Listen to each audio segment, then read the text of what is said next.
Hôpital de Nice. Perrine, 30 ans, médecin urgentiste, part en trombe avec son équipe. Un grave accident vient de se produire. Sur un accident de la voie publique, un scooter, tant qu'on n'y est pas, on peut pas savoir, on peut s'imaginer. Généralement, les scooters, ça pardonne pas, il n'y a pas d'habitacle. L'accident a eu lieu dans la commune voisine de Villefranche. Une collision comme il s'en produit beaucoup pendant l'été. Le sens, ça doit être là, juste après où il y a les feux rouges, un peu plus loin, dans l'autre sens, après les feux rouges. Les pompiers sont déjà sur place. Ils ont apporté les premiers soins. La victime est une femme, Olga, une jeune Allemande installée à Nice. Elle a percuté, pas de frontalement, mais ça l'a fait glisser. Sur le côté, elle a été éjectée avec le scooter. D'accord, ok. C'est à ce croisement que le scooter a été violemment percuté par cette voiture. La jeune fille a été traînée sur une trentaine de mètres. Bonjour madame, vous m'entendez là? Je suis le médecin là, vous pouvez m'ouvrir les yeux? Vous arrivez à me tirer la langue? D'accord, vous avez envie de vomir là? Un petit peu, d'accord. Vous avez mal où là, Olga, part à la tête? À la tête. C'est tout, qu'à la tête, d'accord. Douleur, nausée, deux symptômes inquiétants pour Perrine dans un cas de traumatisme crânien. Elle veut savoir si le cerveau a été touché. Regardez Olga. D'accord. Regardez en haut. Vous savez quel mois on est, Olga? D'accord, on est au mois d'août là, mais c'est pas grave. On va enlever la veste là, ça marche? Parce qu'il va falloir qu'on vous mette une perfusion, ma belle. La jeune femme est somnolente, ses réponses sont confuses. Je lui fais mal là? Olga, vous m'entendez? L'état d'Olga semble se dégrader. Vomir là. Vous avez envie de vomir? Olga, vous m'entendez là? Ouvrez-moi les yeux là. Olga. Olga, ouvrez-moi les yeux là. On va laisser un petit peu. Perrine est inquiète. Des accidents comme celui-ci dans la région, urgentistes et policiers y sont malheureusement habitués. Sur Nice, c'est peut-être les 3/4 des accidents, il y a un deux roues qui est impliqué dedans. Perrine, au téléphone avec l'hôpital, transmet ses observations. Et je l'amène de suite, on a demandé une escorte, ça marche. Je te remercie, à tout à l'heure. Comment elle va, la patiente là? C'est fluctuant au niveau de la conscience, c'est surtout ça qui est inquiétant, c'est le niveau neurologique. Donc il y a un bon traumatisme au niveau notamment crânien, qui me plaît, malgré le casque. Il y a quand même forte suspicion qu'elle peut saigner dans sa tête. Là. Donc, les conséquences, ça peut être dramatiques. Pour moi, elle est stable, mais ça peut évoluer rapidement. On va aller à l'hôpital, là, Olga, d'accord? Rapidement, vous allez rester avec moi réveillée, là, d'accord? Pendant les 10 minutes de trajet jusqu'à l'hôpital de Nice, Perrine va tout faire pour stimuler sa patiente, lui parler et essayer de la rassurer. Olga, tu te rappelles de ce qui s'est passé là? Hein? Il y a une voiture qui t'est rentrée dedans là en scooter. Hein? Olga? Eh oui, Olga? Tu m'entends là? Tiens-moi la main là. Voilà. Allez, on est bientôt arrivé, d'accord? Dans 5 minutes, là. Ça marche? On reste réveillés, là, Olga, hein? Perrine redoute qu'Olga soit en train de faire une hémorragie cérébrale. Il faut éviter les chocs pendant le transport. Les motards de la police ouvrent la route pour que l'ambulance avance à vitesse constante et sans à-coups. On est arrivé, Olga? Arrivée à l'hôpital, Olga est transportée immédiatement en salle de déchocage. C'est un trauma crânien grave. Perrine transmet les informations concernant l'état de sa patiente aux médecins qui vont maintenant la prendre en charge. Elle bouge les deux jambes, pas de douleur à l'abdomen. Toujours orientée. On est prêt? Perrine a passé le relais, mais l'état d'Olga l'inquiète toujours. Là, si ça évolue, oui, rapidement, on peut la perdre. C'est plutôt dur, non, de perdre C'est terrible, c'est terrible. Parce qu'on est la dernière personne à avoir pu faire quelque chose. Mais malgré tout, souvent, ça suffit, des fois, ça suffit pas. Donc, oui, c'est terrible. Olga est entre la vie et la mort. À Nice, pour les deux roues, l'été est meurtrier. Chaque année, dans le département des Alpes-Maritimes, près d'une vingtaine de personnes trouvent la mort dans des accidents de moto ou de scooter. Nice, la 5e ville de France, avec ses 350 000 habitants, se transforme tous les étés. Elle accueille chaque année 5 à 6 millions de touristes. Des Français, mais aussi beaucoup d'étrangers qui viennent profiter du soleil, de la mer, de la French Riviera, mais aussi des charmes de l'arrière-pays. Mais pour certains, les vacances tournent au drame. Accident de la circulation. Je vais essayer de te calmer la douleur. Accident domestique. Là, je l'ai entendu crier. Christine, je vais mourir. Et là, il avait la disque dans la jambe. Pour voler au secours des victimes, le SAMU, le service d'aide médicale urgente. Allô ? 56 médecins surchargés de travail qui se relaient jour et nuit. Chaque été, ils effectuent plus de 1600 interventions. Depuis quelques années, les urgentistes sont amenés à intervenir sur un nouveau type de victimes. Des jeunes blessés par arme à feu. 20 ans, il s'est pris une balle dans la tête derrière l'oreille gauche, la balle est pas ressortie. Dans les cités sensibles de la ville, la délinquance et la criminalité ne cessent d'augmenter. Et les règlements de compte ont lieu désormais en pleine rue. Oh putain, c'est un grand compte, un bouquet choral ici. Dans ces quartiers, les interventions des médecins deviennent de plus en plus compliquées. Vous avez appelé la police pour faire la circulation. C'est qui le chef d'agré? C'est toi? Pendant 2 mois cet été, les médecins du SAMU de Nice ont accepté de nous ouvrir leurs portes. Vous allez voir qu'ils ont sauvé cette année encore des dizaines de vies dans des conditions souvent extrêmes. Avec eux, vous allez également découvrir la part d'ombre d'une des villes les plus ensoleillées de France. Alors que le soleil est à son zénith, sur le toit de l'hôpital, l'hélicoptère du SAMU est prêt à décoller. On va charger par l'arrière. Michael est médecin réanimateur en pédiatrie. Il est appelé en urgence pour prendre en charge un petit garçon de 2 ans qui fait une crise d'asthme très sévère. Ce petit garçon vit à Grasse, à 45 km, et il faut faire vite. L'hélicoptère de l'hôpital de Nice est mobilisé. C'est le moyen de se transporter sur un site le plus rapide. Là, on va mettre une quinzaine de minutes, même pas, une fois décollé. Et ce qui permet de rapatrier l'enfant en 1 heure sur site. L'enfant est à l'hôpital de Grasse depuis ce matin. Son état est préoccupant. L'établissement ne possède pas de service de réanimation. Il n'est donc pas en mesure de gérer des crises d'asthme aussi graves. Il a donc demandé le transfert du petit garçon à l'hôpital de Nice, qui est mieux équipé. En général, pas besoin de gros matériel pour gérer ce genre de pathologie. Mais là, la crise est bien trop sévère. C'est parti. On s'attend à un enfant qui a besoin d'oxygène, qui a du mal à respirer, qui est fatigué. Voilà, a priori, on devrait le ramener comme ça. Maintenant, ça reste des choses où il faut rester vigilant. C'est pas la routine. Ça doit jamais être la routine. Bonjour. À Grasse, Michael est accueilli par l'équipe médicale qui a pris le petit garçon en charge depuis ce matin. Le rapportier, réanimateur, le papa et la maman. Tu me réexpliques un peu l'histoire? Alors, donc, il y a une crise d'asthme qui a commencé probablement hier. Et donc ce matin vers 10h30. Donc d'emblée, il était fatigué, 90 de ça. Très vite, il est descendu à 81. C'est la première crise d'asthme que fait Mathéo. Oui, je t'embête. Hein. C'est Mathéo, hein, c'est ça. Hein. Mathéo n'avait jamais eu de signes annonçant le développement de cette maladie. Impossible pour sa famille de détecter la gravité de la situation. Quand l'enfant est arrivé à l'hôpital, il était déjà dans un état de détresse respiratoire. Voilà, c'est une crise d'asthme qui est assez sévère, hein, qu'il faut qu'on ramène absolument dans le service de réanimation. On va continuer les mêmes traitements, probablement en rajouter. Et le but, c'est que petit à petit, ces bronches se libèrent. La crise, elle peut durer encore quelques heures, même plusieurs heures, mais le but, c'est qu'on la casse au plus vite. Hein? L'asthme est une maladie respiratoire qui referme les bronches. Mathéo est en train d'étouffer. Pour l'aider, on lui pose un masque qui lui envoie de l'oxygène.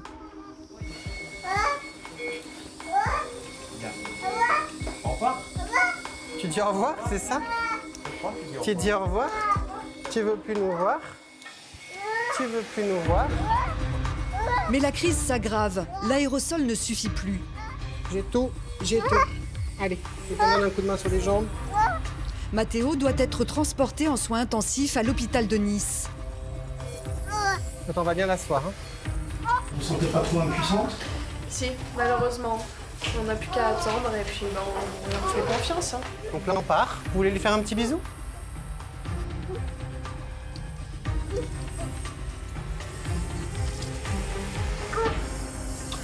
On se revoit tout à l'heure. On se revoit tout à l'heure. Allez, à tout à l'heure. Maman. Allez, on y va. Michael ne traîne pas. Il sent qu'il y a urgence. C'est une vraie crise grave, c'est fatigant pour lui. Et si on fait rien, si on faisait rien, c'est très dangereux même pour la vie. Parfait. Le vol entre Grasse et Nice ne dure pas plus de 15 minutes. Mais le transfert est toujours un moment à risque. À bord de l'hélicoptère, le SAMU possède tous les appareils nécessaires à la prise en charge du patient, au cas où son état s'aggraverait pendant le transport. Il a été stable pendant le transport, mais son état il reste assez sévère. Attention Eva, on est où, hein? L'équipe de réanimation est déjà sur le pied de guerre. Elle attend Matteo. C'est dans ce service que sont accueillis les cas les plus graves. Ici, des machines peuvent prendre le relais en cas de défaillance de certains organes. Oui, petit homme. Oui, on s'occupe de toi. Qu'est-ce que tu nous dis, Matteo? Matteo n'a quasiment pas dormi depuis 24 heures. Il suffoque. Qu'est-ce que tu fais? Tu te réveilles? Bon, ok. On va lui faire cette radio. Michael veut faire une radio des poumons de Matteo. Mais les événements s'accélèrent brutalement. Sur le monitoring, il repère un chiffre qui ne lui plaît pas. Il désature, là. Matteo n'a plus assez d'oxygène dans le sang. Un peu. Ça ne me plaît pas ce qu'il fait là. Non. Remettez-lui les aérosols. Là. Enfin, il est bradycarde, là. Ça ne me plaît pas. Allonge-le. De quoi intuber est prêt, hein? Son rythme cardiaque chute dangereusement. Allez, on va faire la radio. T'es prêt pour la radio ou pas? Prépare-toi. Et soudain... On a de l'adré de prête. Il va s'arrêter là. Stop, stop, stop. On l'allonge. Appelez-moi Emmanuel aussi. Donne-moi de quoi ventiler. On me gonfle ça, si vous voulez.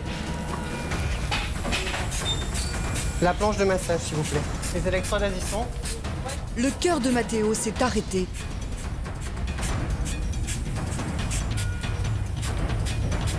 Est-ce que quelqu'un peut l'ausculter, s'il vous plaît? C'est du bon plan. À gauche, oui. Ça va, il se réaccélère là. Petit à petit, le cœur repart. Vas-y, allez. Ils peuvent réaliser la radio des poumons. Il avait 5 ans de fréquence cardiaque il y a 2 minutes. Hein. Dans le couloir, les parents de Matteo. Ils sont arrivés il y a une demi-heure et ne sont pas au courant de l'évolution de l'état de santé de leur fils. Vous venez?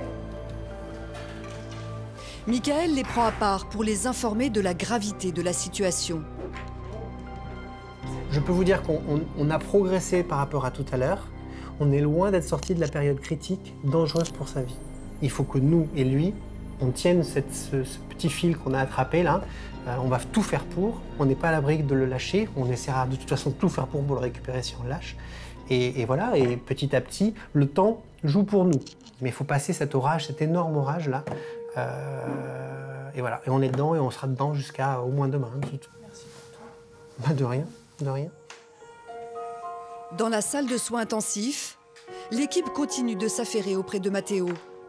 L'enfant est sous haute surveillance. À tout moment, son état peut à nouveau s'aggraver. 10 minutes plus tard, Michael ressort de son bureau avec les parents de son petit patient.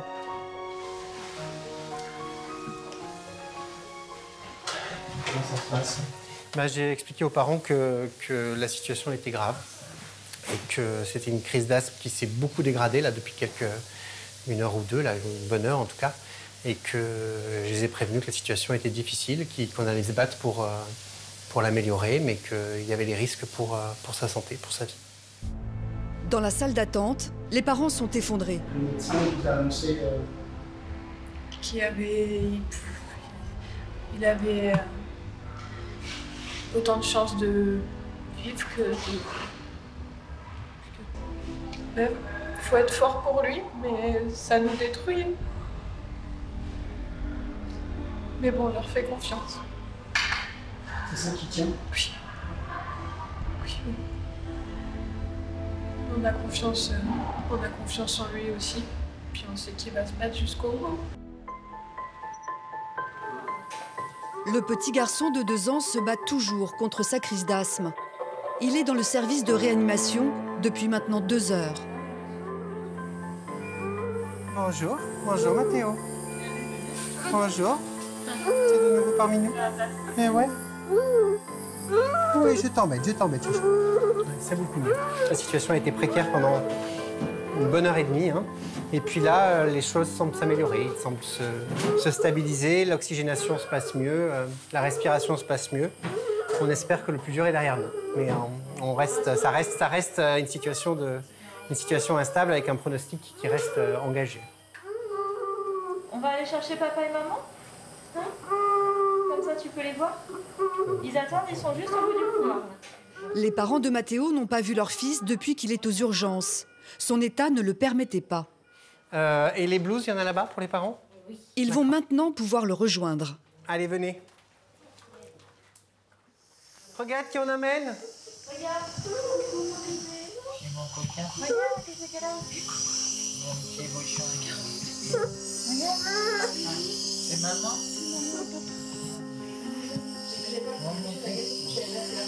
C'est qui le plus fort? On garde le produit, ouais. On garde le produit.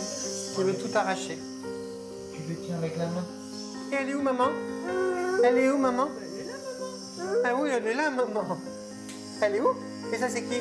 Moi, je suis qui? Ça, c'est maman. Eh ouais? Eh oui, c'est maman. Ah, maman, elle reste avec toi maintenant. Vous vous sentez comment, là? Vous vous sentez mieux? D'être avec lui, oui. De voir qu'il reste. Bon, même si c'est pas très agréable pour lui, mais au moins il est vivant et il est là. C'est le principal. Le père de Mathéo, lui, est sous le choc. Trop de fils, trop de tuyaux branchés sur le corps de son petit garçon. C'est dur de voir son fils pas bien, sa femme, c'est pareil. Allez, faut s'accrocher. Il a que 2 ans. Eh ouais, c'est dur. Il faut s'accrocher. Là, faut pas lâcher. Il a besoin de vous. Hein. Il a besoin de vous. On reste pas. Ouais, tous ensemble. OK? Ouais. Merci. Allez. Mathéo semble stabilisé, mais une rechute est toujours à craindre. Michael et son équipe vont passer la nuit au chevet du petit garçon. Quelques jours plus tard, dans le service pédiatrique de réanimation, Michael fait la visite de contrôle de Mathéo. Le petit garçon est tiré d'affaire. Il va bien, il va beaucoup mieux que la fin de semaine dernière. Bonjour Mathéo. Salut Doudou. Donc il est sorti d'affaire, oui, pour cet épisode. On peut le dire maintenant. J'ai mis du temps à le dire, mais là on peut le dire. Et puis voilà, il reste tout le reste de la prise en charge. Il va devoir avoir un traitement maximaliste de fond de son asthme pour que ça ne survienne plus jamais, ou en tout cas le moins facilement possible. Mathéo est toujours hospitalisé et va devoir être suivi. Mais pour ses parents, le cauchemar est terminé. On a eu très peur. C'est une sacrée épreuve et en 2 jours, on a vécu le pire qui puisse arriver pour des parents. Oui. Tu veux que papa aille chercher? Et maintenant, on est déjà plus heureux. Oui. Oui, on va manger le gâteau. Tu tires la langue? Maman, elle va y aller? Oui. Mathéo reprend vite ses habitudes de petit garçon. Je vais chercher un petit gâteau parce qu'il a faim maintenant, ça y est. Signe qu'il va mieux, Mathéo s'impatiente. La vie a bel et bien repris son cours. C'est pour toi. Regarde le petit gâteau. Tiens. C'est là, tu croques. Croque. Ça c'est bon, hein. L'asthme chez l'enfant est une maladie chronique de plus en plus fréquente. En France, quasiment 10% d'entre eux en sont affectés. L'asthme peut vraiment tuer. Ces formes comme ça, très graves, très aiguës, où le poumon ne laisse plus rentrer du tout d'air à l'intérieur, fait qu'on peut rapidement se retrouver dans des situations où le pronostic est engagé, comme c'était le cas pour Mathéo. Sensibiliser les parents est donc primordial. On va leur apprendre à reconnaître l'enfant qui commence à avoir du mal à respirer, à tousser, à siffler, ça s'entend parfois à l'oreille, et à leur donner tout de suite des médicaments qui vont diminuer l'inflammation des poumons et essayer d'ouvrir leurs bronches. Parce qu'on sait que plus la crise s'installe et plus elle va être difficile à contrecarrer. L'asthme tue environ 1 millier de personnes en France chaque année. Grâce à Michael et à l'équipe des urgences pédiatriques, Mathéo a eu la vie sauve. Pendant la période estivale, la région niçoise se transforme en une sorte de grande cité balnéaire. Dans cet environnement de plage, de mer et de soleil, les vacanciers en oublieraient presque qu'à tout moment peut arriver l'accident qui va ruiner leurs vacances, voire leur vie. On va sur le port de Villefranche pour une dame âgée qui a chuté d'un bateau et qui aurait vraisemblablement une fracture du col fémoral ou du fémur, on ne sait pas trop. L'équipe va devoir faire vite. L'accident s'est produit à 20 km de Nice. Autant de temps pendant lequel la victime ne peut pas être soulagée. Allez, c'est parti.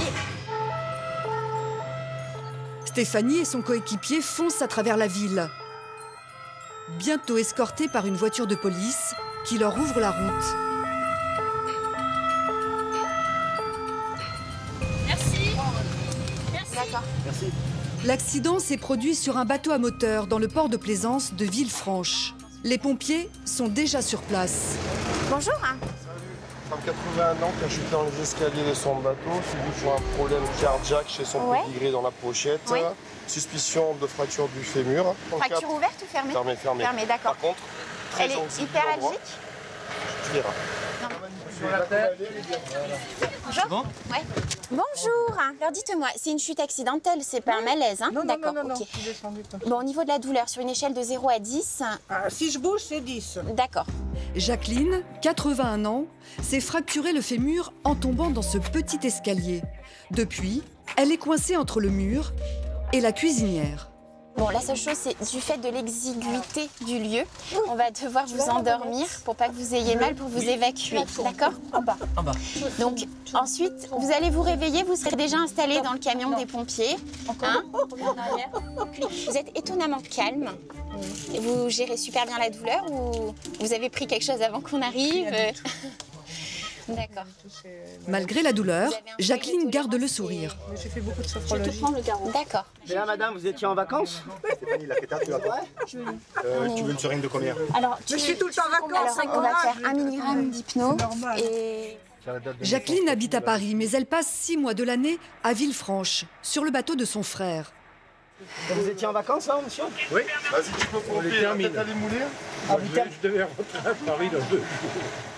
Jean-Claude trouve apparemment la situation aussi cocasse que sa sœur.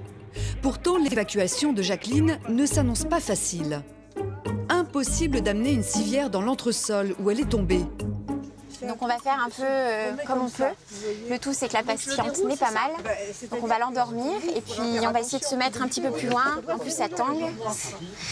On va se mettre un petit peu plus loin là-bas pour pouvoir l'installer correctement et réaxer la jambe et, voilà, et la tracter correctement.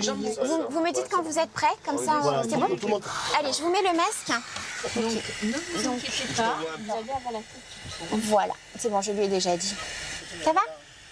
Et vous allez penser à quelque chose d'agréable. Ouais. À votre bateau. Apparemment, vous avez l'air de bien aimer ce bateau. J'aime beaucoup, oui. Il faut maintenant hisser Jacqueline à bout de bras. Pendant que le produit anesthésiant fait effet, les pompiers se mettent en place. Après? Oui, ensuite? Oui, ça y est, elle commence à partir. Ok, on va être bon, hein? C'est bon pour vous? Allez, c'est bon, je descends. Donc vous inquiétez pas si vous l'entendez un tout petit peu crier, mais elle n'est pas vraiment là en fait. C'est maintenant. Allez les gars. Allez. C'est bon, ça? Ouais, c'est bon. Allez, tenez la jambe. Je tiens. Allez, c'est bon, je l'ai. Attention. Là. La jambe, ça c'est la jambe. Voilà, tenez la jambe, voilà. Substantiel, c'est le fémur. Oui. L'eau de suit, c'est bon. Allez, on pose. Ok, allez, la telle maintenant. Hop. Sa jambe est immobilisée le temps du transport. Elle commence à se réveiller. Rassure-la, Steph. Si c'est bon, il faut verrouiller. Ouais, vas-y, c'est bon, là, c'est bon. L'anesthésie n'a duré que quelques minutes. Jacqueline commence déjà à ouvrir les yeux. Attention pour lever. Lever.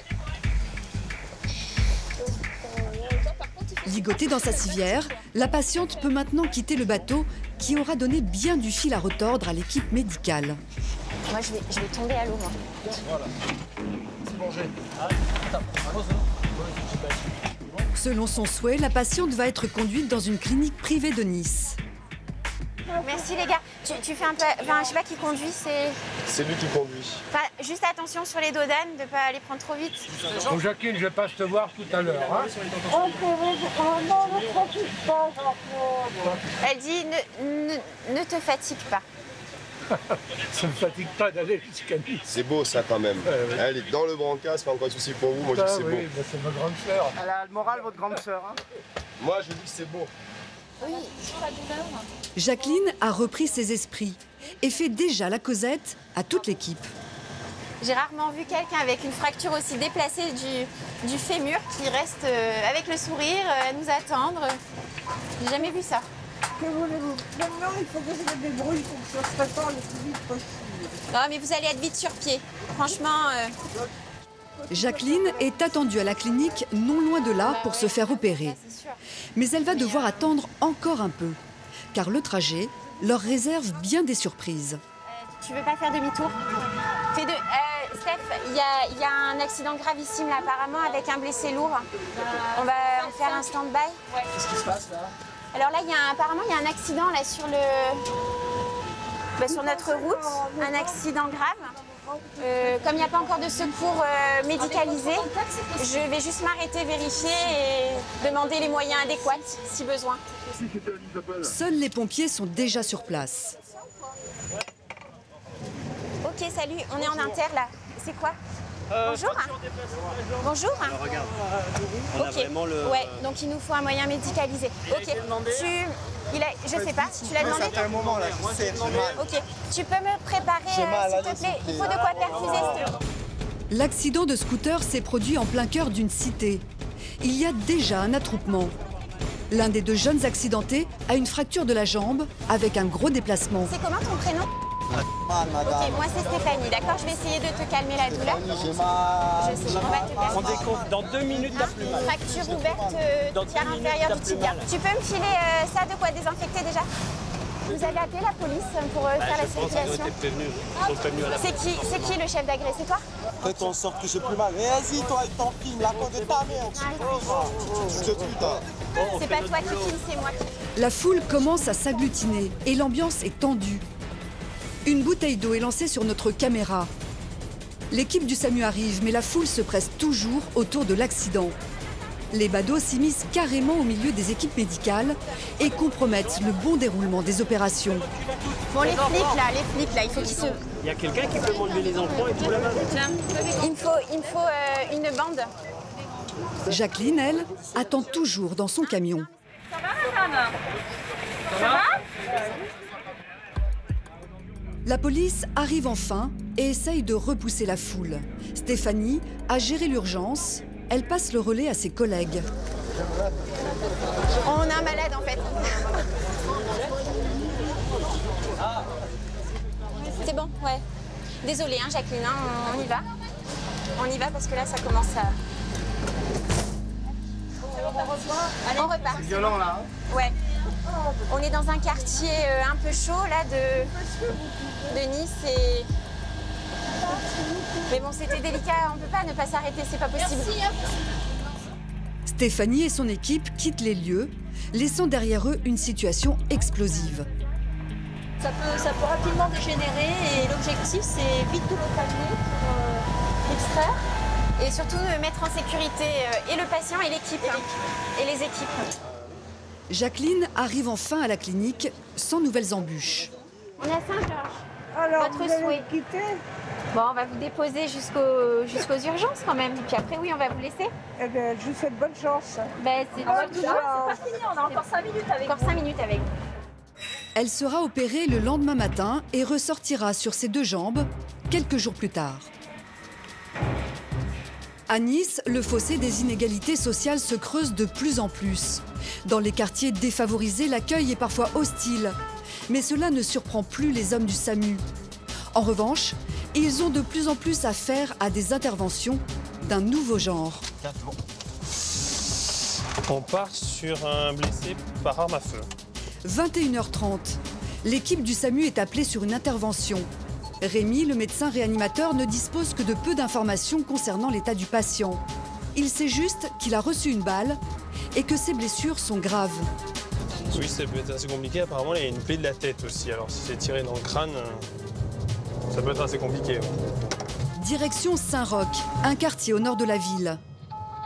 Quand le SAMU arrive, la victime est déjà prise en charge par les pompiers. L'affaire est criminelle. La police a bouclé le quartier. Oh putain, c'est... Un règlement de compte, bouquet choral ici. Allez, arrivez sur la ligne. Bonsoir. Bonsoir, donc.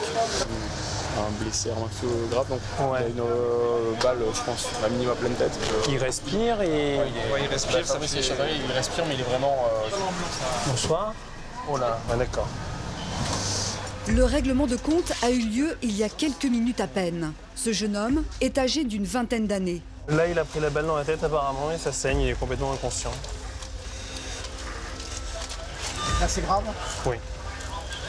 Tu veux deux salés ou tu veux autre chose? Salé, salé. 2 salés. Mais ils ont une déjà. Rémi procède avec sang-froid. Là, l'urgence, c'est quoi? Qu'est-ce qu'il faut faire pour lui? C'est déjà de protéger, de le perfuser et de protéger ses voies aériennes. Et ensuite, c'est de le ramener rapidement à l'hôpital pour s'il est encore en vie d'ici là. Alors que les équipes médicales se préparent à emmener le blessé vers l'hôpital Pasteur, la police commence son enquête. Ces 2 jeunes hommes sont des proches de la victime. Ils étaient tous les 2 avec lui dans cette voiture rouge quand un motard a surgi et a ouvert le feu. Paniqués, ils ont quand même eu la présence d'esprit d'appeler les urgences. C'est donc le véhicule de secours d'assistance aux victimes qui s'est présenté. Et donc il a trouvé effectivement ce jeune homme blessé par balle dans le véhicule qu'on a trouvé face aux anciennes urgences du CHU. Voilà. Pendant que les soignants stabilisent le patient pour le déplacer vers l'hôpital, un policier pose quelques questions à Rémi sur l'état de la victime. Est-ce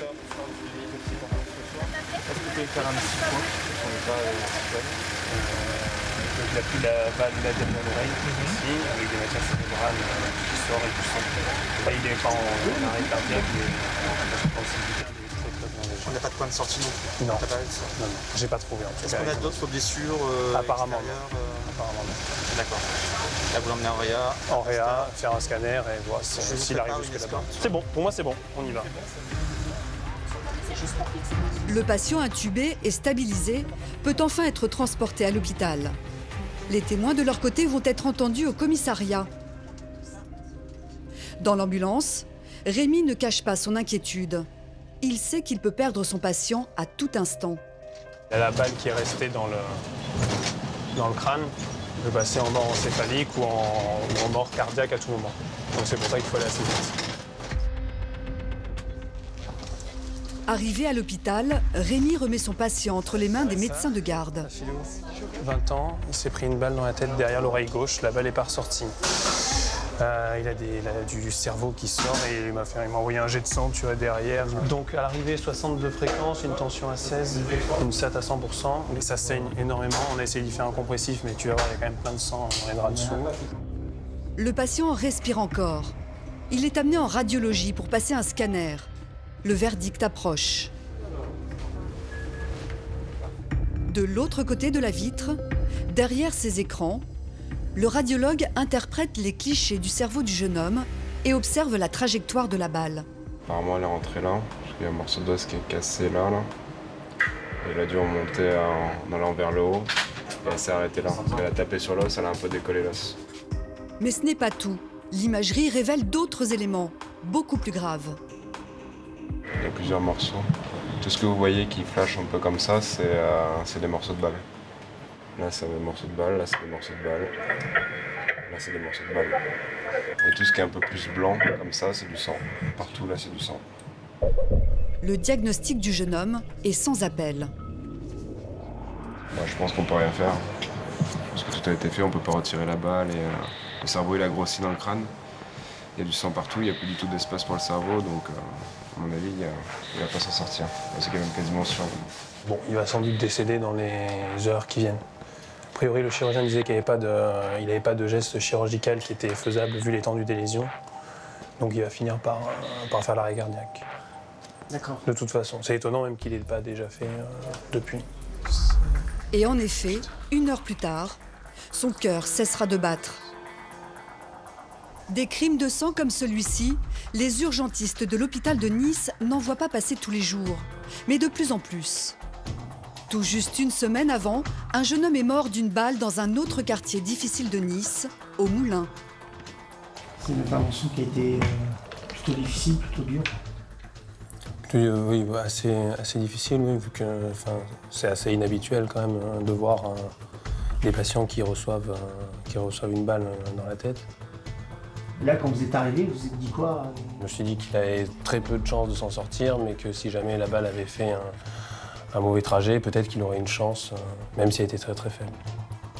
Qu'il fallait au moins aller voir à l'hôpital où elle était, les dégâts qu'il avait, pour voir s'il avait même une chance minime de s'en sortir. Ce matin, dans la salle de pause du SAMU, l'ambiance est encore décontractée. D'ailleurs, ce matin, le sac, tu l'avais fait ton sac, toi, ce matin, ou pas? Ah, moi, je suis le sac de ce mois, ouais. Et ça, ouais. Marc, tu sors ou pas? Tu sors? Zoubir, médecin urgentiste, fait partie des 4 équipes de garde. Ici, chacun sait qu'il faut toujours rester en alerte. À tout moment, le bip peut sonner. Et voilà, chacun son, tu vois. Voilà, comme vous voyez, des départs assez rapprochés. Et c'est moi le prochain sur la prochaine sortie, donc ça sera pour moi. Voilà. Zoubir sait que son tour va venir très vite. Il y a Dragon qui vient de passer, il récupère le patient, il l'emmène en cardio après. D'accord. C'est un beau métier pour vous?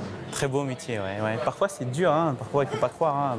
Parfois on a une part d'angoisse et de stress assez importante, mais quand l'issue est bonne et favorable, bah, on est ravis et on sait pourquoi on se lève le matin pour faire ce métier-là. C'est sur un accident domestique que Zoubir et son équipe sont appelés en urgence. Alors là, on a un homme de 70 ans, blessé au domicile avec une disqueuse. L'homme s'est blessé avec une disqueuse, un outil très tranchant utilisé pour découper les matériaux les plus durs. Ça pourrait être grave, alors il faut faire vite. L'accident a eu lieu dans un petit village de l'arrière-pays niçois, à 15 minutes de route de là. 18, on arrive dans 400 mètres. Voilà, c'est à droite.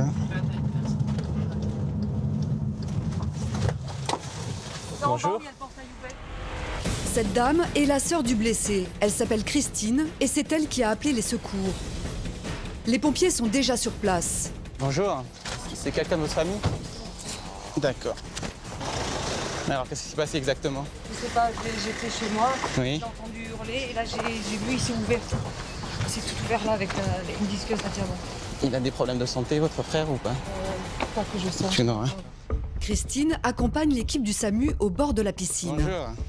C'est ici que son frère bricolait avec un outil dangereux. C'est la victime, alors dites-moi tout. C'est une plaie par disqueuse, la disqueuse est là en fait. D'accord. Dans la disqueuse. Très bien. Au pudène. D'accord. Il y a une belle plaie. Super. Il n'y a pas de sément actif. D'accord, très bien. Bien que sa plaie soit douloureuse, le blessé reste calme. Mais Christine est encore sous le choc. J'ai entendu crier, Christine, je vais mourir. Donc je suis descendue en courant et là il avait la disqueuse prise dans la jambe. Donc j'ai appelé le SAMU directement. C'est en voulant faire des travaux de rénovation autour de la piscine de sa sœur que ce monsieur s'est tranché la jambe avec cette disqueuse. Un outil utilisé pour découper des matériaux comme la pierre ou le métal. Là vous étiez en train de bricoler, vous n'avez pas fait attention? Non, c'est parce que j'ai redescendu là. J'ai bricolé en l'air et en redescendant la disqueuse, elle a pivoté. C'est bon pour moi. Les cris de douleur du blessé ont aussi alerté un voisin qui s'est précipité pour lui porter secours. J'ai entendu crier, donc je suis arrivé en courant. J'ai entendu Christine. J'ai dit à mon avis, le monsieur doit tomber, donc je suis venu en courant. C'est gentil. Je suis venu j'étais dans le jardin aussi en train de bricoler. Oui, j'avais l'intention de prendre la discussion. Aujourd'hui, je vais arrêter, je vais pas la prendre. Vous avez mal. Zoubir va ausculter le patient pour se rendre compte de l'ampleur de sa blessure. La plaie est impressionnante. Vous n'avez pas fait de malaise? Non. D'accord, donc a priori la plaie elle est superficielle, hein, on n'a pas d'atteinte. Alors dites-moi. C'est quoi? C'est que de la chair, c'est quoi? C'est que de la chair. Ouais. Ne vous inquiétez pas, d'accord? Plus de peur que de mal. Ça reste superficiel, l'artère fémorale elle n'est pas touchée. D'accord? Il a beaucoup de chance parce que l'artère fémorale il est passé juste à côté. Ça aurait pu être dramatique. Si l'artère fémorale est touchée, qu'est-ce qui se passe? L'hémorragie deviendrait incontrôlable, malheureusement. Mais il a beaucoup de chance. On est passé à pas grand-chose de l'artère fémorale. Pour Christine, la pression retombe un peu. J'ai un peu paniqué, mais apparemment, bon, il a une belle entaille, mais ça va. C'est moins grave que ce que je pensais. Vous avez eu peur? Très peur. Le danger à présent écarté, Zoubir va pouvoir se concentrer sur les soins appropriés à donner à son patient. Allez, je vais vous refaire le pansement et tout de suite, on va vous mettre un médicament pour la douleur, d'accord? C'est la bande qui fait mal, c'est normal. Enfin, c'est le... La souffrance est insoutenable. Ouais, bon, c'est bon. Posez la jambe, c'est bon. C'est bon, c'est fini. Hein. Il va avoir mal pendant le transfert, on va mettre de la morphine et voir limite là qui t'a... La morphine, un puissant antidouleur, devrait assez rapidement calmer le patient et permettre à l'équipe du SAMU de le transporter jusqu'à l'hôpital. Maintenant qu'elle sait son frère hors de danger, Christine le sermonne gentiment. Tu l'as échappé belle pour ça, non? Hein? Charlie t'avait dit de ne pas descendre, hein, aujourd'hui. T'avais dit de te reposer. Il m'en veut parce que ce matin, on lui avait dit de se reposer. Et quand je l'ai vu arriver, j'aurais dû le faire remonter parce qu'il était fatigué. C'est pas grave, il m'a dit que vous pouvez sortir. On peut pas sortir comme ça? D'accord. Son patient sorti d'affaire, le médecin est soulagé lui aussi. Je ne vous cache pas, au départ de l'intervention, j'appréhendais vachement parce qu'une plaie d'une artère fémorale avec une visqueuse, c'est une hémorragie et un décès en quelques minutes. Dans l'ambulance qui le conduit à l'hôpital Pasteur de Nice, Zoubir et l'infirmière prennent toutes les dispositions possibles pour apaiser la douleur du patient pendant le transport. C'est important de soulager le patient? Oui, c'est primordial, aussi bien pour le patient que pour les soignants. Parce que le patient, ça dédramatise la douleur, c'est perçu comme un élément de gravité pour le patient. Or, ce n'est pas forcément le cas. Un patient qui a très mal n'est pas forcément un patient très grave. Et puis nous, le fait de calmer le patient, ça nous permet de faire des soins dans des conditions correctes. Allez, on est arrivé à l'hôpital, monsieur. Avant de repartir vers d'autres urgences, les pompiers qui ont escorté l'ambulance jusqu'à son arrivée à l'hôpital viennent prendre des nouvelles du monsieur. Tu vas pas trop secouer? Même dans la douleur, le patient n'oublie pas de manifester sa reconnaissance envers ceux qui ont volé à son secours. Ça fait plaisir de rencontrer des gens aussi sympathiques et aussi dévoués. Maintenant, ce sont aux chirurgiens de l'hôpital Pasteur de prendre en charge le monsieur. Si le pire a été évité, pour autant la plaie est profonde et les chairs sont abîmées. Il va donc devoir passer au bloc opératoire. La cicatrisation prendra quelques temps, mais après 3 semaines de convalescence, il pourra reprendre une vie parfaitement normale. De son côté, Zoubir sait que sa journée est loin d'être terminée. On va retourner à la salle de repos, une petite pause. On va essayer de faire le vide par rapport à la première intervention et se concentrer pour la prochaine mission. Les accidents domestiques comme celui-ci représentent 61% des accidents de la vie courante. Et pendant les vacances, les chiffres grimpent en flèche. Les gens bricolent beaucoup, d'autant plus pendant l'été et pendant les vacances. On a eu beaucoup d'accidents cette saison, mais de toute façon, tout le temps, on a beaucoup d'accidents domestiques. Les gens, ils aiment bien travailler dans leur jardin, dans leur maison. Et c'est vrai que c'est une région qui contient beaucoup d'accidents domestiques, oui. Quelques heures plus tard, c'est l'équipe de Pauline, 30 ans, qui est de garde au SAMU de l'hôpital de Nice. Elle part sur une intervention que les urgentistes redoutent tous. C'est la vie d'un enfant qui est en jeu. On a l'info, voilà, un enfant de 10 ans sur la feuille de route, tombé du 4e étage, on n'a pas plus d'infos. Qu'est-ce qui se passe dans la tête là? Ce qui se passe, c'est de la concentration. Concentration. Non, je suis concentrée, j'essaye d'anticiper la situation en fait. Nous sommes en plein centre de la vieille ville. Stéphanie, l'infirmière anesthésiste qui connaît bien le quartier, joue le GPS pour Jean-Marie, l'ambulancier. Et là à droite, là de suite, là à droite, là avant le théâtre. Ils sont interdits normalement. C'est pas grave, vas-y. Dans quelques secondes, ils arriveront sur place. Dans l'ambulance, plus personne ne parle. Chacun mobilise ses facultés pour réagir le plus efficacement possible. Je vous laisse prendre le matos. Vous montez par où? Vous êtes monté par où? Pauline se précipite pour retrouver les pompiers qui sont déjà avec le petit garçon. Perché sur la dalle de béton, au-dessus de l'entrée de l'immeuble. Stéphanie et Jean-Marie lui emboîtent le pas. Donc il est tombé... Ah, il est tombé quand même du dernier étage. C'est dans un appartement au dernier étage de cet immeuble que ce petit garçon et sa famille passaient leurs vacances. L'enfant s'est penché sur une jardinière pour cueillir une fleur et a basculé dans le vide. Il est en trauma. Coco Pichul, comment il s'appelle? Je sais pas. Il a une plaie derrière le crâne. Okay. Il veut bouger dans tous les sens. Ça marche. Ok. Une bonne mobilité des jambes. C'est comment son prénom? Comment? Zachary? Zachary! Mon grand, tu m'entends? Ok. Ah, il a 6 ans ce petit. Hein. On va l'extraire et après nous on va le perfuser, on va se mettre en sécurité là juste. Pauline commence l'examen clinique de l'enfant. Ouais, j'ai vu ses pupilles, il résiste à l'ouverture des yeux. Zachary. Mais la priorité est de le sortir de cette dalle qui peut s'effondrer sous leur poids à tout moment. Zachary, courage! Ouais, je t'embête, mon grand. C'est avec beaucoup de précautions que l'enfant va être déplacé sur cette planche qui permettra de l'emmener jusqu'à l'ambulance. Allez, c'est bon, Rodolphe, t'es bien? Bon. Attends, allez, le coquille, il est bon, il est prêt? Allez. Hein? Allez, attention pour lever. Allez. Pauline et les 4 pompiers transportent avec beaucoup d'attention le petit garçon qui est très agité. Allez, c'est bon. Je le soutiens, il n'est pas trop loin. Dans l'ambulance, tout est prêt. Il faut être réactif et efficace. Le petit patient est installé dans l'ambulance. C'est Sacha du coup ou c'est Zachary? Hein? Sacha apparemment. Sacha! Ouvre les yeux mon grand. Un petit retour s'il te plaît. Juste à côté, sur le trottoir, la mère du petit Sacha s'effondre littéralement. La grand-mère du petit, un officier de police et un pompier, essaient de la calmer. Dans l'ambulance, les soignants lui apportent les premiers soins, mais l'enfant souffre énormément et hurle de douleur. Tant qu'il pleure, tout va bien. Voilà, on va dire comme ça. Tant qu'il pleure, c'est bon signe. Malheureux à dire, mais... Voilà.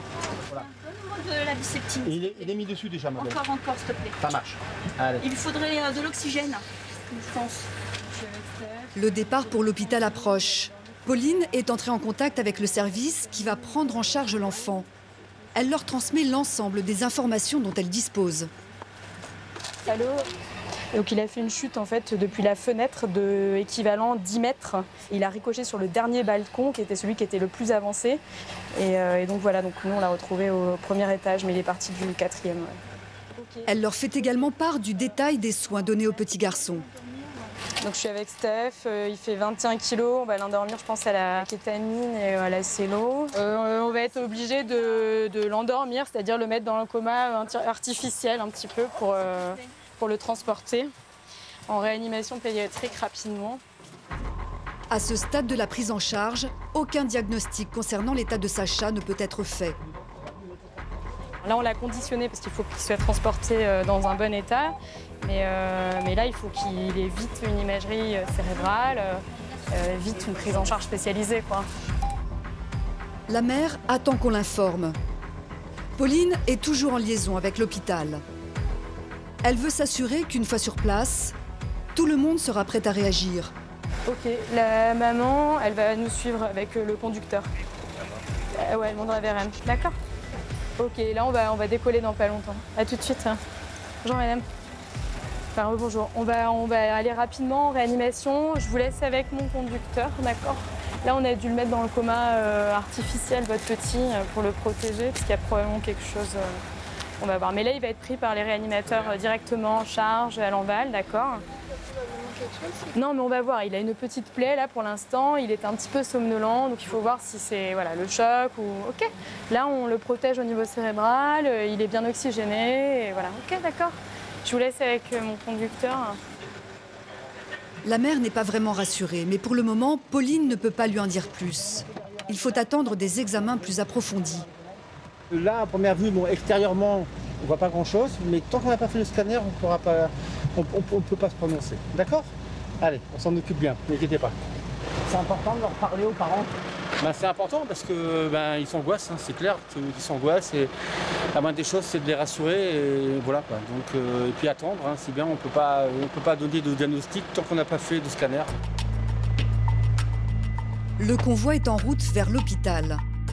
Escorté par la police, l'ambulance qui transporte l'enfant roule doucement afin d'éviter les secousses qui pourraient aggraver son état.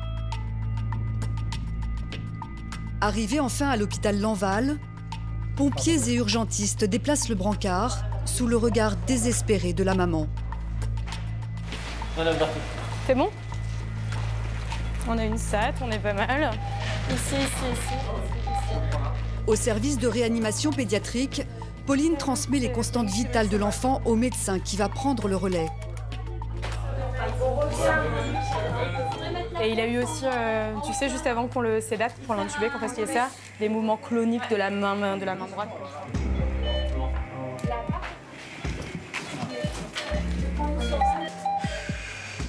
Ça commence bien la nuit.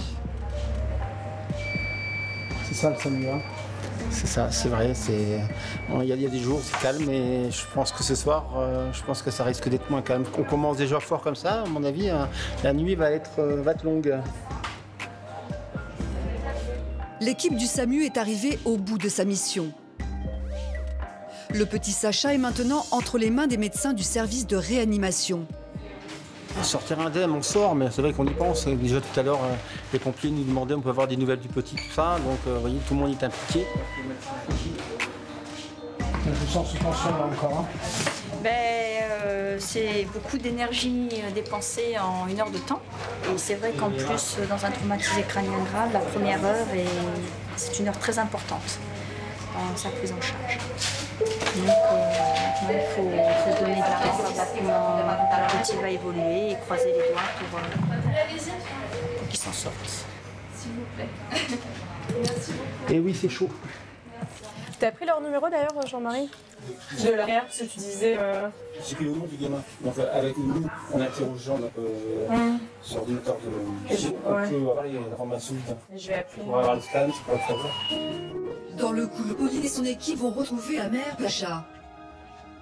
L'urgentiste doit trouver les mots pour que la maman s'arme de courage et la convaincre que tout est fait pour son petit garçon. Là, ce qu'il faut, c'est calme.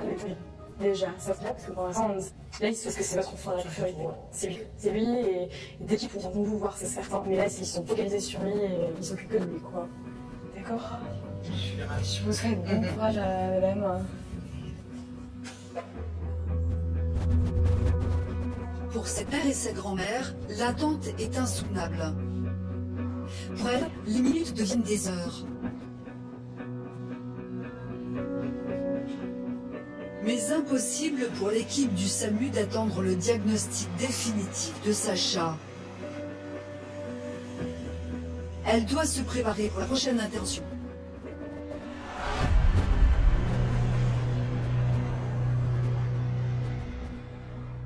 Jour à terrible chute, Sacha est toujours au service de réanimation pédiatrique du Sacheval. Le petit garçon un peu cassé et le bassin fracturé. Mais pour les médecins, la principale préoccupation reste son état neurologique. Les scanners ont révélé un traumatisme crânien sévère. Mais rien pour l'instant ne permet de dire si son cerveau a été gravement atteint. Je vais voir comment il est ce matin. Je vais faire une réaction. Du coup, médecin réanimateur. Avec ses équipes, elle suit depuis quelques jours l'état de santé du petit Sacha. Comment il a passé la nuit? Bonsoir. Est-ce qu'il commence un petit peu à se réveiller là maintenant? Oui. Dès qu'on le stimule un petit peu? Ah oui, en effet, il va bien. Et chat, tout va. T'as un petit peu maintenant là, c'est moi? Ah oui. Hop. Ok, parfait. Parfait. Sacha, calme-toi. Branché à des moniteurs qui détectent les signes vitaux, l'enfant est sous surveillance humaine permanente. Les médecins ont ces réactions.